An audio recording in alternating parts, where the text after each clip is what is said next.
आदर और सम्मान के योग आज बरवाड़ा के इस बाजार में इस चुनावी जनसभा के अंदर अपना सहयोग, समर्थन और आशीर्वाद देने के लिए आए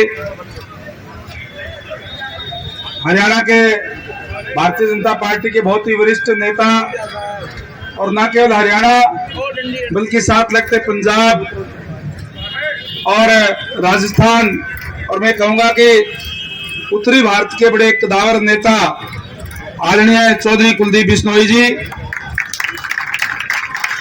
आज के इस प्रोग्राम के आयोजक आदरणीय रमन मेहता जी, और नाम मैं लूंगा तो फिर मुश्किल हो जाएगी, बहुत ज्यादा लेने पड़ेंगे, इसलिए कोई बुरा ना मानना। सारे के सारे यहाँ उपस्थित सभी पार्टी के सम्मानित पदाधिकारी और यहाँ इस बाजार से यहाँ उपस्थित मेरे सम्मानित बुजुर्गों, नौजवान दोस्तों, आज आपके बीच में आदरणीय कुलदीप बिश्नोई जी पहुंचे हैं। मैं अपनी तरफ से, आप सब की तरफ से यहाँ पहुंचने पर चौधरी कुलदीप बिश्नोई जी का बहुत बहुत हार्दिक स्वागत करता हूं, अभिनंदन करता हूं।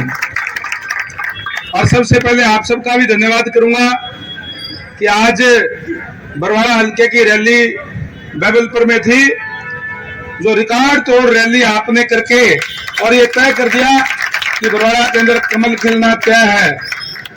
मैं ज्यादा कुछ ना कहते हुए, क्योंकि आगे भी चौधरी साहब को जाना है, केवल एक बात कहूंगा कि आप विधानसभा का चुनाव है 5 तारीख को, और 5 तारीख को आपके बीच में हम सारे के सारे आपसे अपील करने के लिए, आपसे निवेदन करने के लिए आए हैं कि अपना एक एक कीमती वोट कमल के फूल के निशान पे डाल करके भारी मतों से आशा जिताने का काम करें।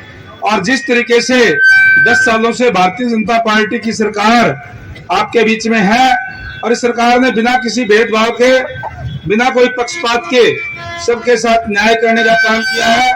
और जिस तरीके से उससे पहले 10 साल तक भूपेंद्र सिंह हुड्डा जी की सरकार कांग्रेस की इस प्रदेश में रही, और उस समय में किस तरीके से जो जुल्म और जातियां होती थी, युवाओं की नौकरियां बेची जाती थी, हर एक नौकरी के रेट फिक्स थे, करप्शन चरम सीमा पर थी, और हालात ये थी कि जो हमारे युवा बच्चे हैं वो डिमोरलाइज हो गए थे।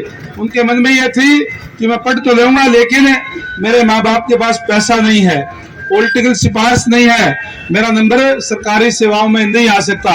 इस तरीके के हालात इस प्रदेश के अंदर थे, और भारतीय जनता पार्टी की सरकार बढ़ते ही पहले आदरणीय मनोहर लाल जी ने और अब नायब सैनी जी ने जिस तरीके का एक नारा देकर के हरियाणा एक, हरियाणा एक का नारा, प्रदेश की राजनीति में बहुत ही सम्मान से जिनका नाम लिया जाता है, भारतीय जनता पार्टी के प्रदेश के वरिष्ठतम नेताओं में जिनका नाम लिया जाता है, जिनका बहुत लंबा राजनीतिक अनुभव है, मेरे बड़े भाई, मेरे मित्र और बरवाला हल्के के अगले विधायक भाई रणबीर गंगवा जी,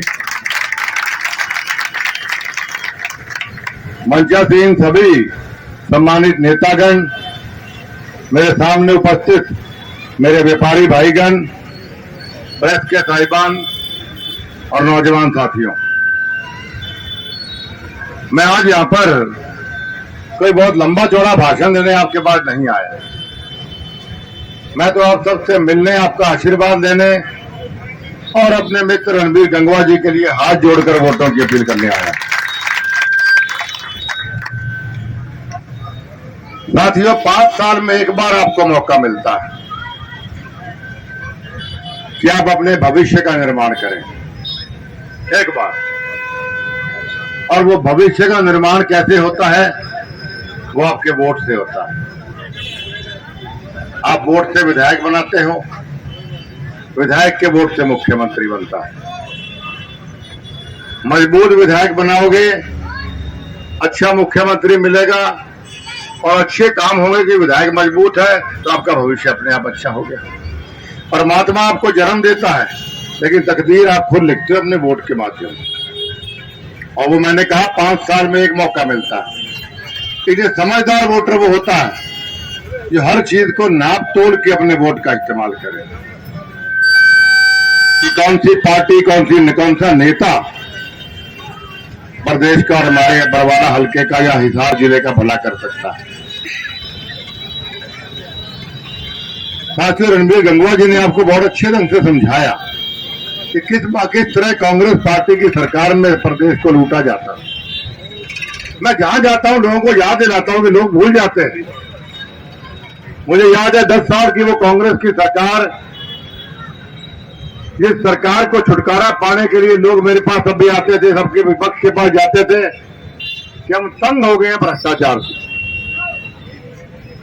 आए दिन नया घोटाला देखने को मिलता है कांग्रेस पार्टी की सरकार में। नौकरियों की नीलामी होती है, हर टेंडर की, हर चीज की नीलामी, हर विकास के काम की नीलामी होती। हमें निजात दिलाई जाए। हम सब ने रथ यात्रा की, ट्रैक्टर यात्रा की, बरवाला हल्के के भी बहुत साथी इस संघर्ष में, आपके बहुत साथी मेरे साथ थे। लाठिया तक खाड़े का हमने काम किया। तो वो संघर्ष आप सबने क्यों करवाया था मेरे से? आप सबने वो संघर्ष इसलिए करवाया था कि कांग्रेस पार्टी, भ्रष्ट कांग्रेस पार्टी से हमें निजात दिलाई जाए। मैं कोई नई बात ऐसी नहीं कर रहा हूं जो आप नहीं जानते हैं। मैं सिर्फ आपको याद दिला रहा हूं कि आप उसी भ्रष्टाचारी माहौल में अपने परिवार को, अपने बच्चों को दोबारा लेके जाना चाहते हैं। मैं नहीं मानता कि कोई वोटर अगर कांग्रेस पार्टी को वोट डालता है तो अपने परिवार का, अपने इलाके का भविष्य उज्जवल देखना चाहता है। साथियों, रॉबर्ट वाड्रा से लेकर नीचे तक आप जानते हो भ्रष्टाचार में लिप्त है। कांग्रेस पार्टी के लोग क्या क्या के वोट मांगते हैं कि हमें वोट दो, हमें दोबारा भ्रष्टाचार करना है, 5 साल हमें फिर लूटना है प्रदेश को और देश को। साथियों, सोचिए आप लोग। और भारतीय जनता पार्टी की 10 साल की सरकार को आप देखिए प्रदेश में। माननीय नरेंद्र मोदी जी ने और हिंदुस्तान को एक सम्मान नजर से दिखाने का काम किया पूरे विश्व के अंदर। जब भी दुनिया, जब ग्लोबल लीडर की बात होती है कि ग्लोबल लीडर सबसे पॉपुलर कौन है पूरे विश्व में, तो नरेंद्र मोदी का नाम आता है तो हर हिंदुस्तानी की छाती चौड़ी हो जाती है। ये भारतीय जनता पार्टी के नेता वो। और जब प्रदेश की हम बात करते हैं, प्रदेश विकास की बात करते हैं, तो आप गवाह इस बात के 10 साल में एक भी भ्रष्टाचार का आरोप कोई हमारी सरकार के ऊपर नहीं है। और कैसी सरकार चाहिए आप? हर व्यक्ति, ये जो भाई रणबीर गंगवा जी ने बताया, गरीब आदमी बच्चों को पढ़ाता है, अपना पेट काट काट के पढ़ाता है, लेकिन उसको डर लगता था कि भाई मेरे बच्चों को रोजगार के पैसे भ्रष्टाचार के मैं कहां से लाऊं। और आज इस भारतीय जनता पार्टी सरकार ने बिना खर्चे, बिना पर्ची, उस गरीब आदमी के घर पे जब घंटी बजती है, दरवाजा खटखटाता है, जी अपॉइंटमेंट लेटर लेके आए बच्चे का, वो कितना गर्व महसूस करता होगा कि भाई ऐसी ईमानदार सरकार हमने हमारे सरकार प्रदेश के अंदर दी। इधर साथियों, मैं सोच समझ के कह रहा हूं। आज 10 साल के अंदर पर कैपिटा इनकम, आप जानते हैं प्रदेश के व्यापारी भाई बैठे हैं, पहले 1,38,000 के करीब थी, अब 3,34,000 के करीब है। 3 गुना पर कैपिटल इनकम हुई। किसानों की बात हो, व्यापारियों की बात हो, मजदूरों की बात हो, युवाओं के रोजगार की बात हो, समान विकास, समान रोजगार, समान डेवलपमेंट, इस मुद्दे को लेकर बीजेपी चली थी, इसमें हम कामयाब हुए।